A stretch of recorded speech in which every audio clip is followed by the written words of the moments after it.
Today I will show you a 2019 adventure film inspired by true story, titled The Aeronauts. Spoilers ahead. Watch out and take care. High in the air, a man and woman struggle against the wind in a balloon. Since throwing away all the weight doesn't work, the man jumps off to save his beloved. This is a memory that has come back to Amelia Wren, an aeronaut feeling nervous about her first balloon flight after over 2 years. Her sister Antonia thinks she shouldn't fly if she doesn't feel well, but Amelia is stubborn and explains she just needs a moment. It's 1862 and most Londoners have come to see the balloon take off. James Glacier, the scientist that will be joining this expedition, isn't too worried about the dark clouds in the sky, but his friend and fellow scientist John True is.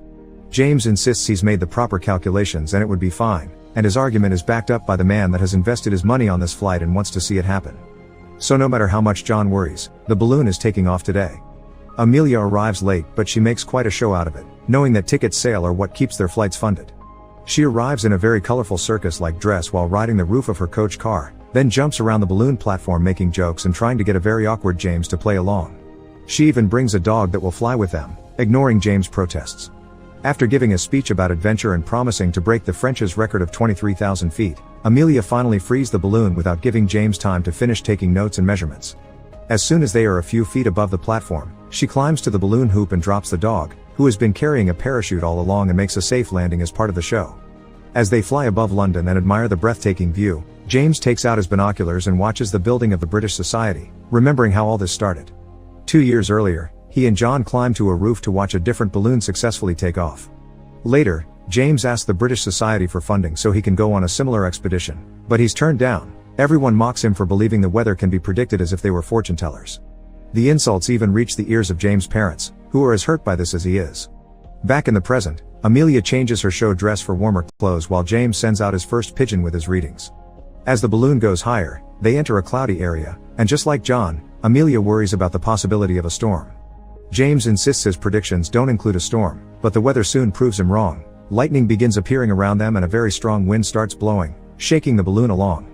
James falls on the bottom of the basket and hits his head, causing it to bleed, but Amelia refuses to land the balloon since she knows how to get out of the storm. They just need to fly higher, making it above the clouds. The wind suddenly gives the balloon a particularly hard shake, causing James and Amelia to be pushed out of the basket. They manage to hold onto the hoop before the wind hits them again and James falls inside the basket, but Amelia is left hanging onto one of the ropes. Helping her climb back proves to be a problem when James isn't very strong and the wind continues to go against them. So he solves this little issue by tying himself up to the basket before offering Amelia her hand and finally bringing her back inside. As soon as she is in, she begins throwing sandbags out, helping the balloon to go higher and leave the clouds behind. This high up, everything is absolute silence, and they're touched by the gentle sunlight. While they're rearranging the ropes to help the balloon hold better, they get to see an oriole, a beautiful sight James never saw before outside of books. The pair has some fun screaming into the nothingness, but suddenly, they can hear some city noises conducted by the humid conditions.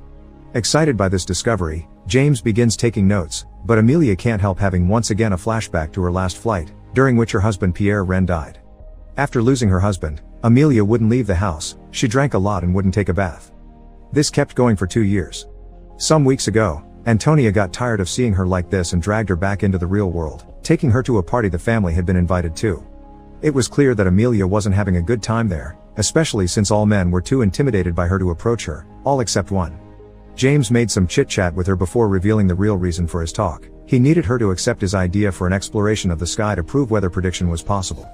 Amelia quickly noticed that James had sneaked into that party and wasn't really invited, so while she usually wouldn't have cared about someone's social status, she didn't like the fact he had lied to her. But James gave her a heartwarming speech about how much such discoveries could help humanity, so Amelia gave in and accepted to work with him.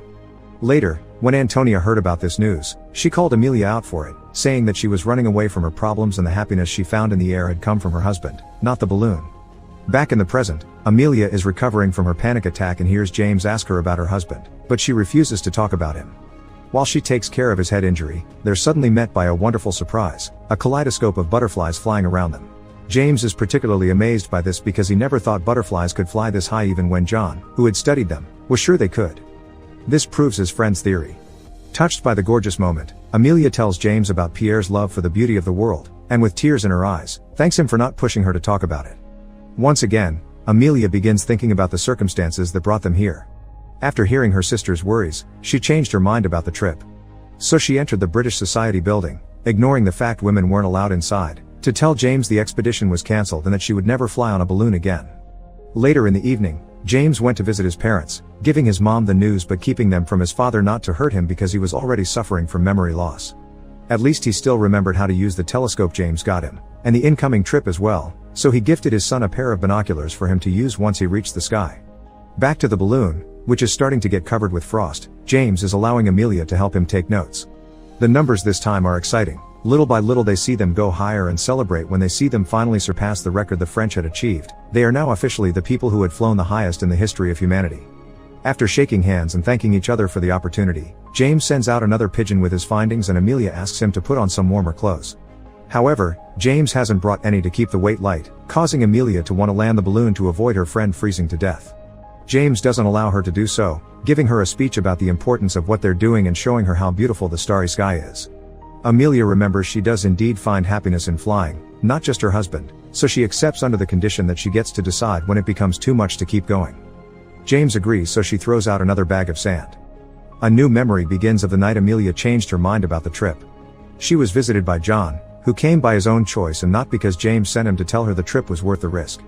He showed her James' research notes where he had drawn some beautiful snowflakes, and admitted that sometimes James was indeed wrong. He said it would snow tonight when it wasn't.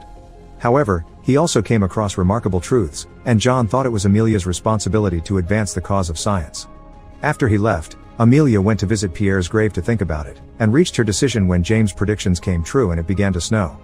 Back in the present, the entire balloon and even the people themselves are covered with frost. James sends out a pigeon, but it falls as soon as it tries to fly, and his last one is dead. Now nobody will know their location if something happens, so James begins freaking out. Amelia has to stop him from throwing out a bunch of their things as she points out his attitude and his now bleeding nose are signs of hypoxia. The lack of oxygen is affecting his brain. She wants to descend, but James wants to risk his life for science like Pierre did, so Amelia slaps him for it. The real story of what happened isn't heroic. Amelia had pushed the balloon too hard and the seams ripped apart. No matter how many things they threw out, they couldn't make the balloon descend, so Pierre jumped off in order to save Amelia. After hearing such a story, James apologizes for his attitude and accepts it's time to go down. Amelia pulls a rope to open the gas valve but nothing happens because of the frost, so after reminding James to stay awake not to let the hypoxia win, she begins climbing to the top to open the valve manually. This proves to be a difficult task because frostbite is starting to set in her fingers, but she pushes herself to keep going until she slips and is left hanging upside down from the rope. Thinking back about her husband's death, Amelia decides she can't let his sacrifice go in vain, so she puts herself together and begins climbing again, this time with a rope tied to her waist in case she slips again. James has fallen unconscious by the time Amelia makes it to the top. She tries to push the valve with her elbow, but it's stuck, so she must risk standing up and kicking it.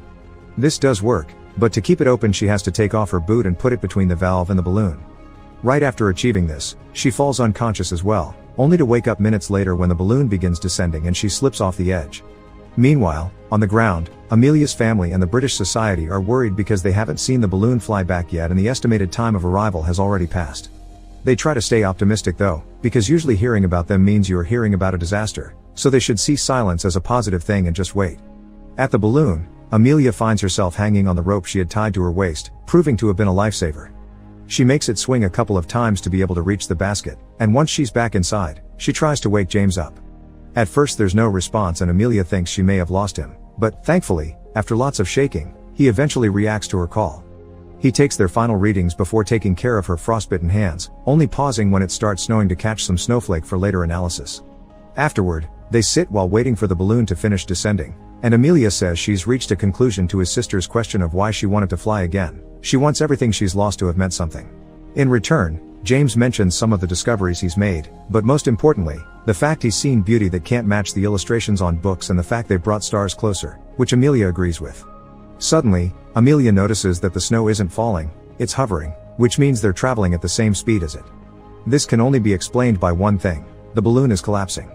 After removing the valve and therefore her shoe, they begin throwing stuff out of the basket to lose weight, including the jackets they're wearing and James' tools after he tears off his notes from the notebook. This still isn't enough, and for a moment they think they have no hope, but James gets an idea. Both of them climb onto the balloon hoop, then he cuts the ropes to let the basket go as well. The balloon is now descending at a very dangerous speed, and Amelia considers making the same sacrifice her husband made, but James stops her just in time. He has a new idea. They cut the cords that keep the balloon in shape and the silk gets pulled up, transforming the balloon into a parachute. It begins descending more gently now, but it's still quite a trip for them. The balloon goes through some trees and makes James fall, then it drags Amelia through the ground until it finally comes to a stop.